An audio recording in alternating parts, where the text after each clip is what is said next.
that is the V0 by Vi is equal to the gain A. Like that way we have to find out the gain of feedback network. आपण आता काय करू, gain of the feedback network काढू, that is denoted by beta. जसं RC नेटवर्कचं काढलं तसं आपण याचं पाहू. तर मी ब्लँक शीट वरती काढलेलं आहे. हे पहा, हे लेटर वगैरे व्यवस्थित येत नाही, परंतु आता इथे लक्षात घ्या. So you have to concentrate here, याच्यावरती कॉन्सन्ट्रेट करा. So we can say that feedback network is nothing but the potential divider. Potential divider.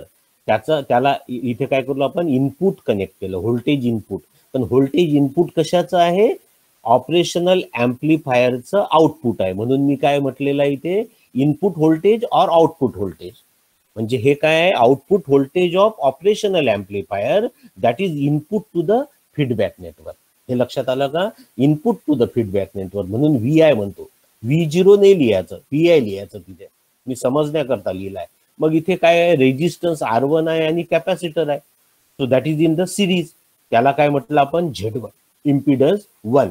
आणि दुसरं जो रेजिस्टन्स कॅपॅसिटर आहे that is connected in the parallel. So that should be the R2C2. मग याचा output पहा, output according to potential divider. Potential divider काय करतो आपण, V output voltage is equal to the next resistance R2 by R1 plus R2 into input resistance, input voltage. आता इथे पहा, VF is the output voltage of potential divider. VF is equal to Z2 by Z1 plus Z2. लक्षात आलं का. आता रेजिस्टन्सच्या जागेवर AC circuit असल्यामुळे आपण काय केलं, त्याचा इम्पिडन्स काढला. तो सिरीज मध्ये आहे की पॅरलल आहे त्याचा इम्पिडन्स घेतला आणि पोटेन्शियल डिवायडरनी आपल्याला गेन काढायचा आहे. So that gain should be the VF by VI. म्हणजे आपला हे पोटेन्शियल डिवायडरचा फॉर्म्युला काय आहे, VF म्हणजे याचा काय झाला, V out, output of potential divider is equal to Z2 by Z1 plus Z2 into input voltage. तर VF काय आहे, output of frequency network. What is the output voltage, what is the VF? VF is the output voltage of frequency network and that is connected to the non-inverting operational amplifier.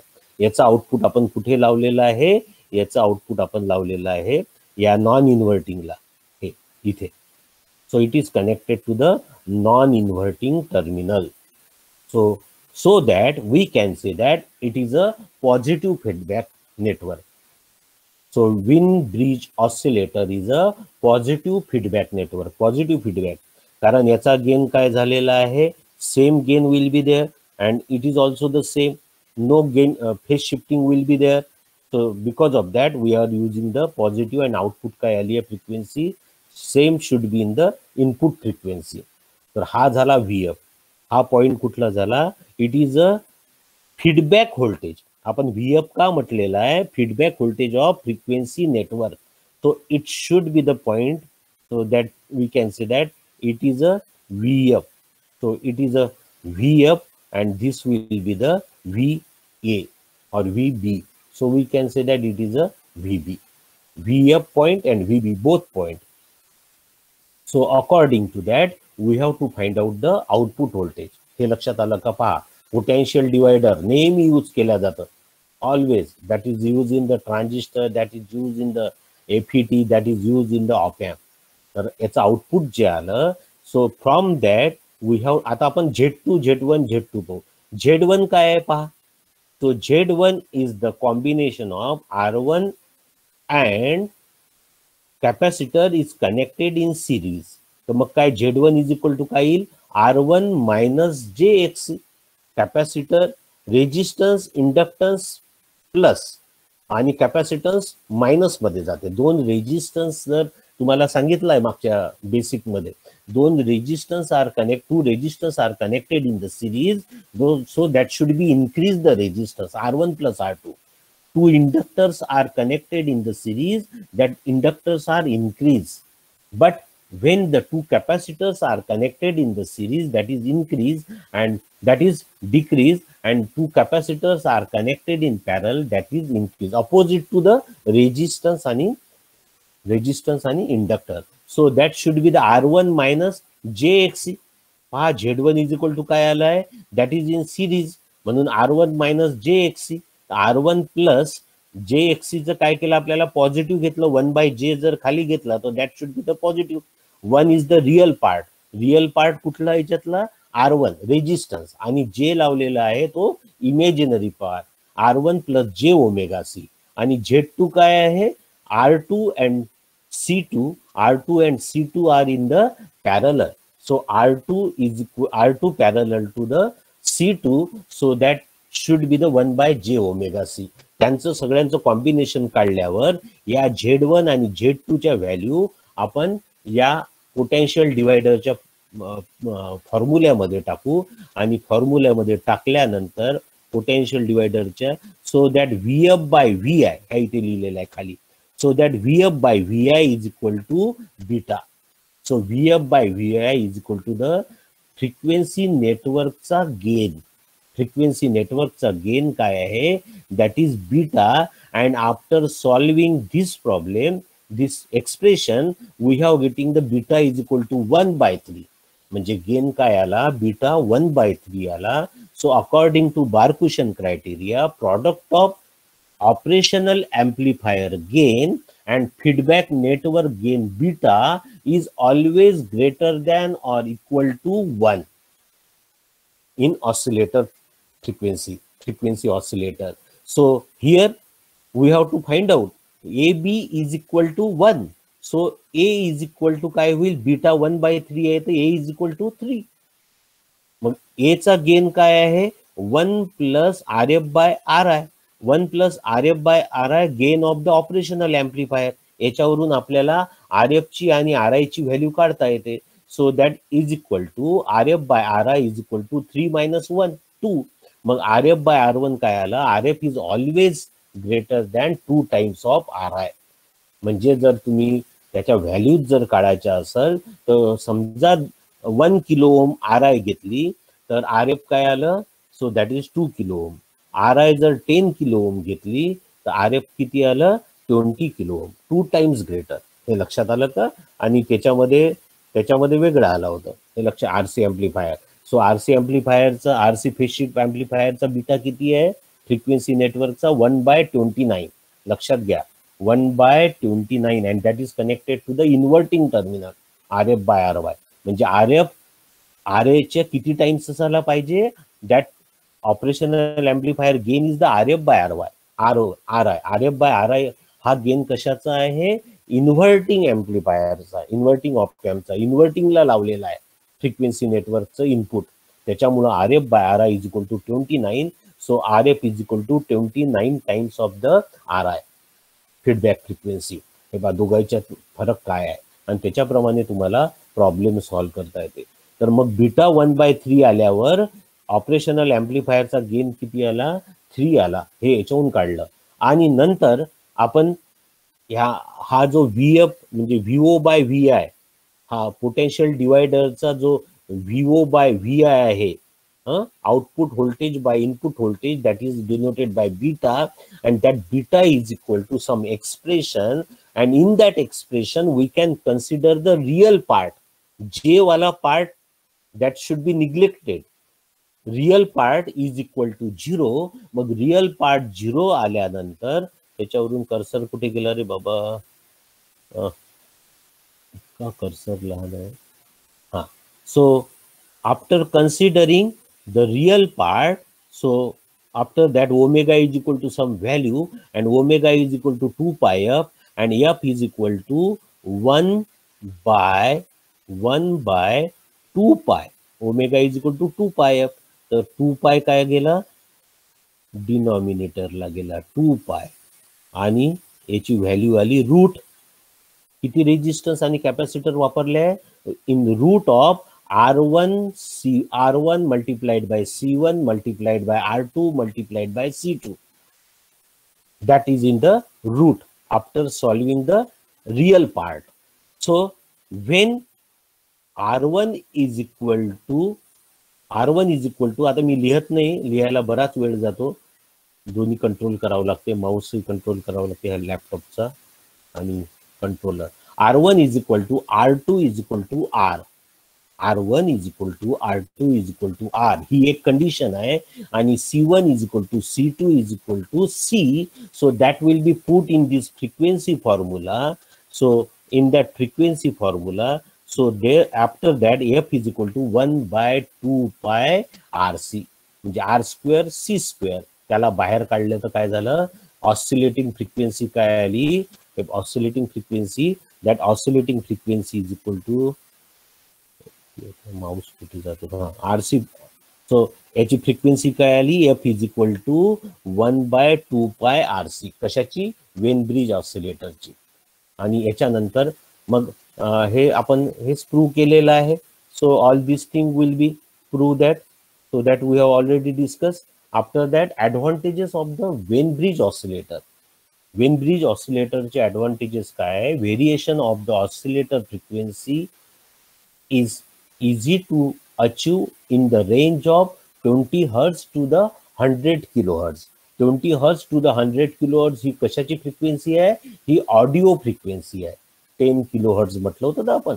So that should be the range of 20 Hz to the 100 kHz because only two capacitors or resistors are to be simultaneously varied in the phase shift oscillator. म्हणजे phase shift oscillator मध्ये 3 resistance आणि capacitor आहे म्हणून frequency oscillation मध्ये instability होती, but it should be the accurate. A very good quality sine wave can be obtain at the oscillator out input. ऑसिलेटरच्या इनपुटला good quality of sine wave should be getting from the op amp. Disadvantages, poor frequency stability, पुन्हा ते म्हटलेलंच आहे. So poor frequency stability का म्हटलेला आहे, it is used in the low frequency. So in that range we are getting the good quality of frequency that will be provided by the RC phase shift and Wien bridge oscillator is depend on only the value of RC. RC च्या व्हॅल्यूवर depend असल्यामुळं that RC components are the discrete component and its parameters are vary according to the atmosphere. Mostly use in the temperature. Temperature मुळे काय होतं की त्याची रेजिस्टन्सची आणि कॅपॅसिटरच्या व्हॅल्यू मध्ये व्हेरिएशन येतं. So that is the drawback of analog circuit. हे मी नेहमी सांगितलेलं आहे. कुठलंही अॅनालॉग सर्किट वापरा, कुठलाही component that is affected by temperature. आपण ट्रान्झिस्टर सुद्धा पाहिलं तर टेम्परेचर स्टॅबिलिटी पाहिली, मग स्टॅबिलिटी बायसिंगनी आपण कंट्रोल केली. नंतर एफईटी पाहिलं, टेम्परेचर स्टॅबिलिटी आहे, रेजिस्टन्स, कॅपॅसिटर, इंडक्टन्स, त्या व्हॅल्यू चेंज होतात. हे आपण त्याच्यामध्ये डिस्कस केलं आहे. आता याच्यामध्ये एक प्रॉब्लेम दिलेला आहे. For op amp base Wien bridge oscillator the component values are as follow. Resistance R C R3 C4. R3 C4 कशाचं आहे, that R3 C4 is the value of operational amplifier feedback. So that R3 is the feedback resistance 10 kilo ohm, R4 is the 5.1 kilo ohm, that is the input resistance of the op amp that is connected to the inverting terminal. आणि हा RC कशाचा आहे, that is the feedback network, frequency network. Frequency network R1 is equal to R2 is equal to R. दोघांचेही value same आहे. R ची value 5.1 kilo ohm दिली आहे, C ची व्हॅल्यू 1 नॅनोफॅरेड आहे. तर त्याच्यावरनं तुम्हाला कळायचं आहे determined whether the circuit will oscillate. So what should be the V out oscillate or not. हा, determine whether the circuit will oscillate or not. तर so that should be the म्हणजे गेन जो आहे, हा जो गेन आहे हा less than or equal to 3 आला पाहिजे. कशाचा, वेन ब्रिज ऑसिलेटरचा. आणि आरसी ऑसिलेटरचा gain is greater than or equal to 29. तर मग आपण आता याच्यामध्ये व्हॅल्यू पुट करा. तर gain is equal to A is equal to 1 by RF by RI. RF काय, R3, तर 1 plus R3 by R4 that is equal to the 1. म्हणजे RF by R3 is equal to the 1 plus मग RF R3 ची value put करा त्याच्यामध्ये. हा gain greater than or equal to 3 यायला पाहिजे. तर 1 प्लस R3 ची व्हॅल्यू दिलेली आहे, R4 ची व्हॅल्यू दिलेली आहे. ते आल्यानंतर गेन किती आला, 3.35 is equal to or greater than 3. आपण याच्यावरनं काय म्हणू, आपण या स्पेसिफिकेशनवर yes this oscillator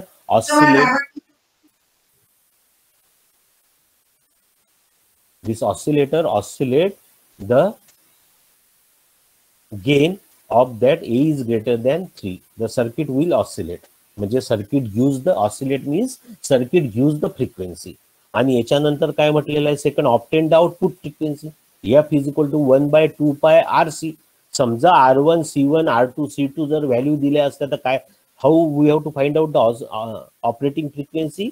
operating frequency F is equal to 1/2π root R1 C1 R2 C2. हे लक्षात घ्या. So that we have to find out F operating frequency. या वेन ब्रिज ऑसिलेटर मध्ये आपल्याला एक लक्षात घ्यावं लागेल की आपण जे फ्रिक्वेन्सी नेटवर्क पाहिलेलं आहे एक लो पास नेटवर्क आहे. That low pass should be the parallel combination, RC parallel combination. आणि एक हाय फिल्टर नेटवर्क आहे, high pass filter, high frequency high pass filter will be use. तर हाय पास आणि low pass दोन्ही frequency block करत असल्यामुळं it is use in the resonant frequency. हे oscillator कशामध्ये काम करते, resonant frequency, that is denoted by FR. Resonant means low frequency आणि हाय फ्रिक्वेन्सीला रेझोनंट होणार. So that should be shown, you have already discuss, that can be show like this way. ही horizontal line आहे, here should be the frequency FL and here should be the frequency. It is a band of frequency FL and frequency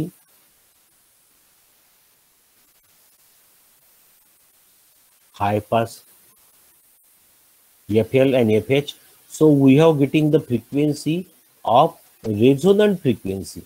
याला काय म्हणतो आपण, आता हा graph बरोबर नाही याला, परंतु समजून घ्या, तुम्हाला लक्षात आलेलं आहे कारण इलेक्ट्रिकल इंजिनिअरिंग मध्ये रेझोनंट फ्रिक्वेन्सी पाहिलेली आहे तुम्ही कशावरून काढता.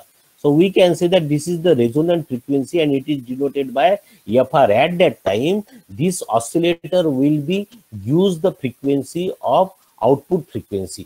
So operating frequency is nothing but the FR. FR should be given.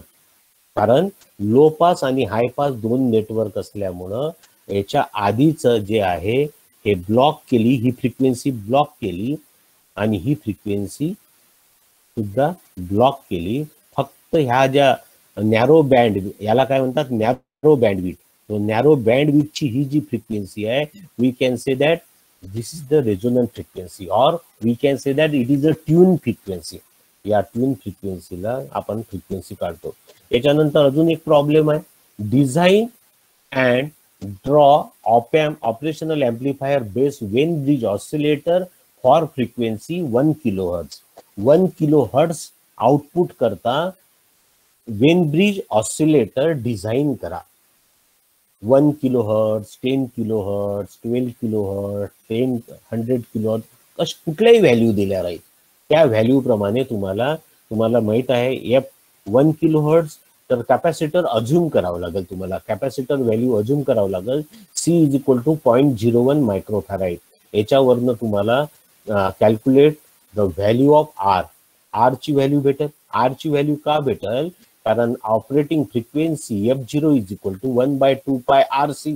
तर कॅपॅसिटरची व्हॅल्यू आपण काय केली, अज्युम केली, त्याच्यामुळे R काढला. That R should be the 15.91. मग 15.91 कुठला आहे, तर या फ्रिक्वेन्सी नेटवर्कचा पहा, हा रेजिस्टन्स 15.9 आहे, हा रेजिस्टन्स 15.9 आहे. कॅपॅसिटर काय केला आपण, कॅपॅसिटर अज्युम केला 0.01, कॅपॅसिटर 0.01 अज्युम केला. आता आपल्याला काय काढायची आहे, ही व्हॅल्यू काढायची आहे. So that should be the RF और R3 और R1 और R4 ही व्हॅल्यू काढायची आहे. तर ही व्हॅल्यू कशावरून काढता येईल आपल्याला, to calculate the RF RI that is given by the gain. Gain काय आहे, 1 प्लस RF बाय RI. आताच आपण डिस्कस केला आहे. RF by RI is nothing but the operational amplifier gain. So that is the value of 3.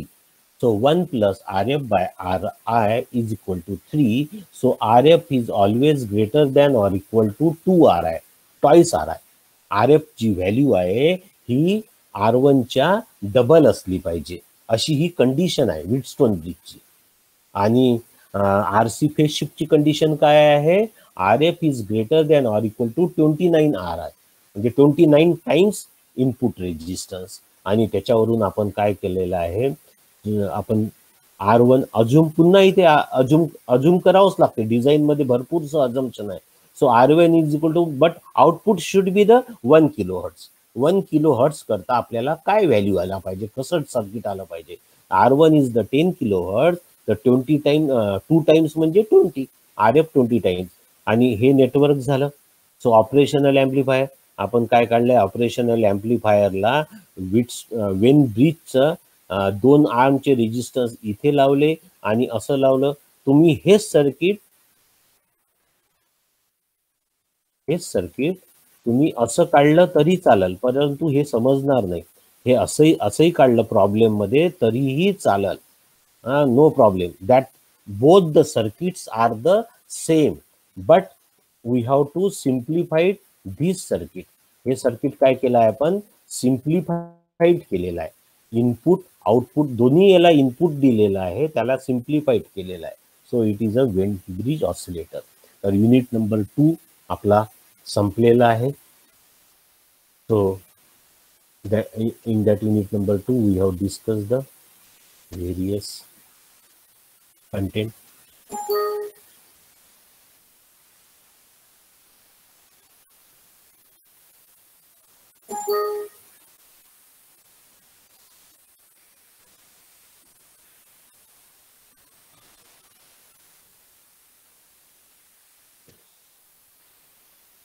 So after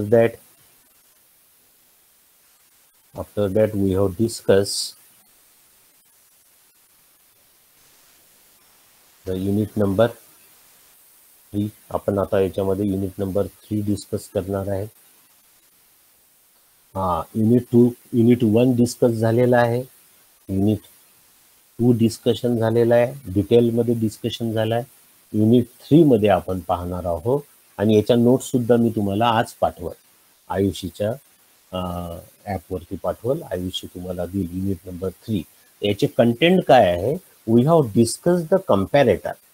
and what is the comparator? It is very simple. फक्त तुम्हाला लक्ष ठेवावं लागेल. हे ज्या गोष्टी झालेल्या आहे फक्त ऑपॅम आपण त्याला कनेक्टेड करून राहिलो, परंतु लॉजिक जर समजलं ना तर मग कठीण नाही आहे. नाही तर तसं तर फार लेंदी आहे.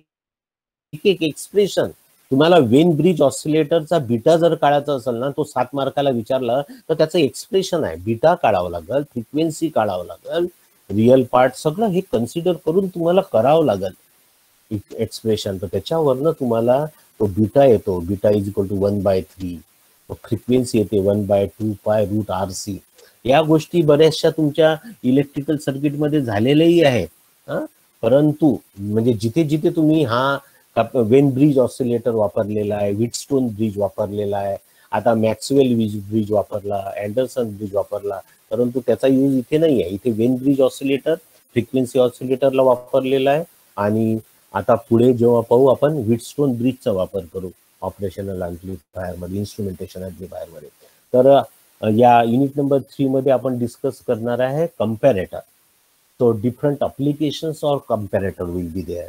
So that different application, पहिले तर आपण कंपॅरेटर पाहू. What is the comparator? What is the output of the comparator? What are the different types of comparator will be used? Inverting type, non-inverting type. तेच ते आहे. Inverting type, non inverting type, मग त्याच्यामध्ये comparator, मग त्याचे application आहे zero crossing detector, window detector.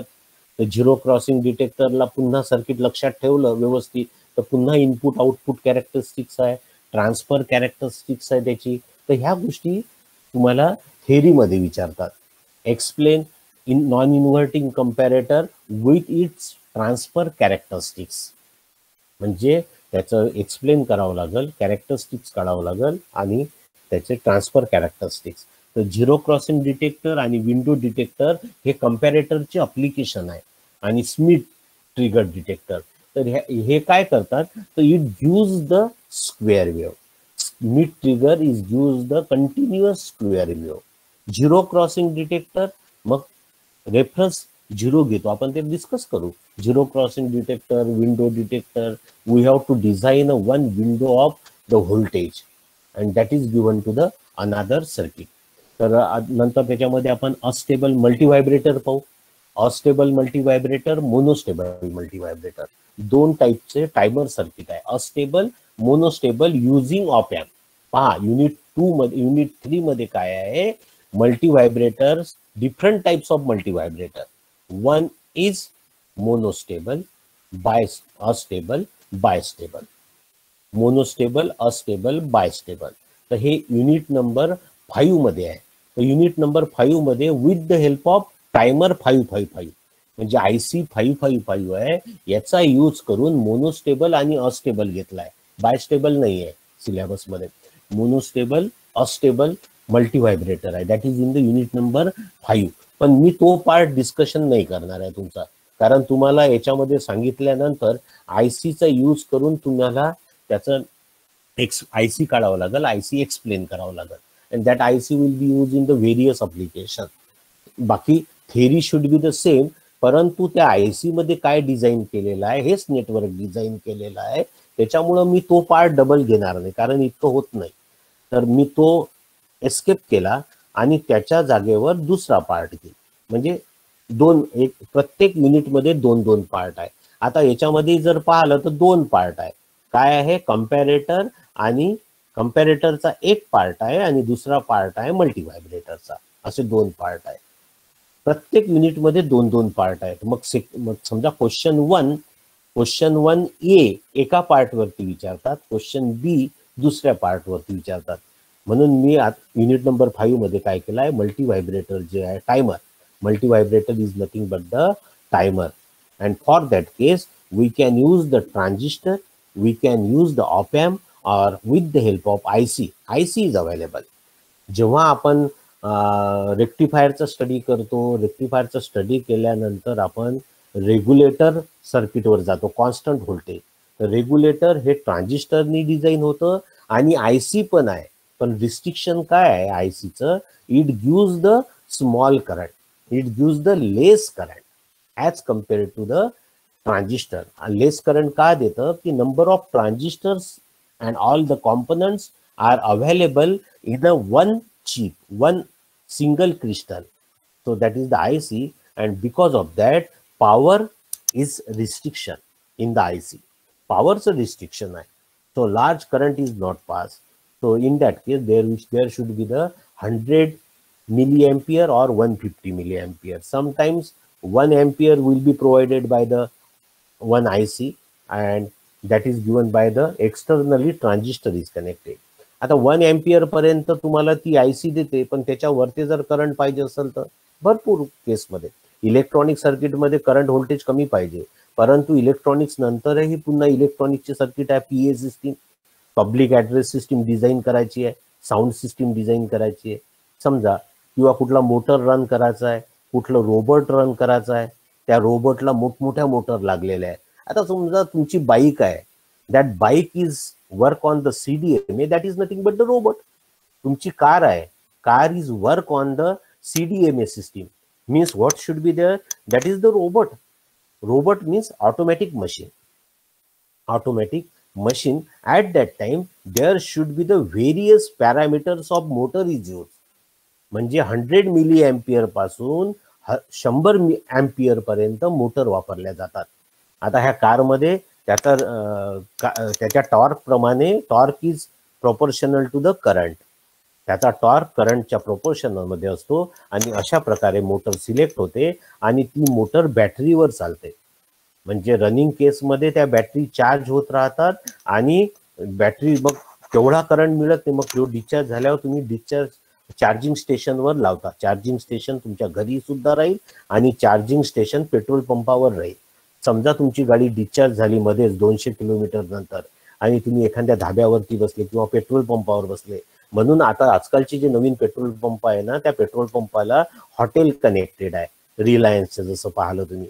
तर तुम्ही अर्धा घंटा 1 घंटा जेवणाला लागल तोपर्यंत तुमची गाडी चार्ज होऊन जाईल. पुन्हा तुम्ही 200-300 किलोमीटर जाऊ शकता, असं तुम्हाला चार्जिंग. परंतु तुम्हाला 100-50 किलोमीटर झाल्यावर घरीच यायचं आहे, तर घरी सुद्धा ते स्टेशन राहील. तर घरचं जे स्टेशन आहे लो स्पीडवालं राहील चार्जिंग, ते हाय स्पीडवालं. तर त्याच्यामध्ये थोडासा केबल वगैरे हाय स्ट्रेंथवाला असतो आणि व्होल्टेजची थोडी लेवल वाढवतात. ते करंट म्हटलेलं आहे, कुठं करंट नाही, करंट इज म्हणजे समजा 1 एम्पियर करंटचा चार्ज करायचा आहे आणि तुम्ही 2 एम्पियरचा आउटपुट दिलं तरी तो 1 एम्पियरच घेईल. रेजिस्टन्स ऑफ ऑल बॅटरी तो 1 एम्पियरच घेईल, पण व्होल्टेजची लेवल थोडी वाढवली राहील. म्हणजे समजा 12 व्होल्टची बॅटरी आहे तर 12.4 12.3 अशा टाईपचं ते व्होल्टेज कन्व्हर्टर नेटवर्क वापरल्या जातं त्याच्यामध्ये, म्हणून पॉवर थोडी वाढवली जाते, सस्टेनेबल पॉवर. नाही तर ते डॅमेज होईल बॅटऱ्या, पण त्या डॅमेज होत नाही तेवढ्या पॉवरवर. आणि ते स्पीड आणि त्याचं केबलिंग जे आहे ना, केबलिंग स्ट्रॉंग असतं त्याचं. आपल्या केबलिंगमध्ये, घरच्या केबलिंगमध्ये लॉसेस पुष्कळ आहे, तो केबलच वेगळा असतो चार्जिंगचा. That is very important. तर अशा प्रकारे म्हणजे आपण कशावर याच्यावरून गोष्ट निघाली. IC म्हणजे multivibrator. We can say that is the timer. It gives the pulse. Monostable मध्ये पल्स भेटतं. The pulse is given from the transistor circuit, op amp circuit or IC timer. तर पल्स, जिथे पल्सचं काम भेटते that will be provide the pulse from the monostable. आणि astable मधून continuous free running, continuous output will be there. Bistable, two states are the stable, so after clock pulse will be provided. तर हा असा टायमरचं variation आहे, classification आहे. Monostable multivibrator, astable मल्टीव्हायब्रेटर.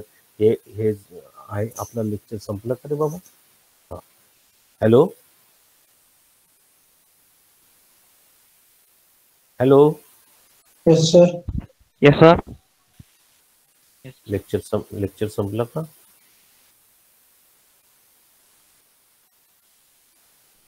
Okay okay. 12 किती झाले? 12:03 तर झाले रे. 12. कारण मला हे घड्याळ दिसत नाही माझी जेव्हा पॉवर पॉइंट प्रेझेंटेशन असते. So in this unit we have discuss the operational amplifier multivibrator. आणि ICचं मल्टीव्हायब्रेटर आहे, ते युनिट नंबर 5 मध्ये आहे. ते मी शिकवणार नाही, इथे कन्सिडर होऊन जातं. आउटपुट वगैरे कसं आहे, कसं कन्व्हर्शन होते, कम्पॅरेटर कसा वापरला जातो आणि ऑपॅम्प कसा वापरला जातो, आउटपुट काय भेटते ते लक्षात येऊन जाते युनिट नंबर 3 मध्ये. त्याच्यामुळे तिथे येत नाही. तर त्याच्या दुसरं सेक्शन आहे व्होल्टेज रेग्युलेटर. तर ते व्होल्टेज रेग्युलेटरच्या 2 IC आहे, 721 आणि 317. तर त्याचा स्टडी आहे, तो स्टडी घेऊ. Okay. Now I have stopped here, and in next lecture we have discussed the first part of the unit number 3, that is the comparator. So from comparator we have discussed Hatkan join कसे झाले. बरोबर. Okay, now I have stopped here.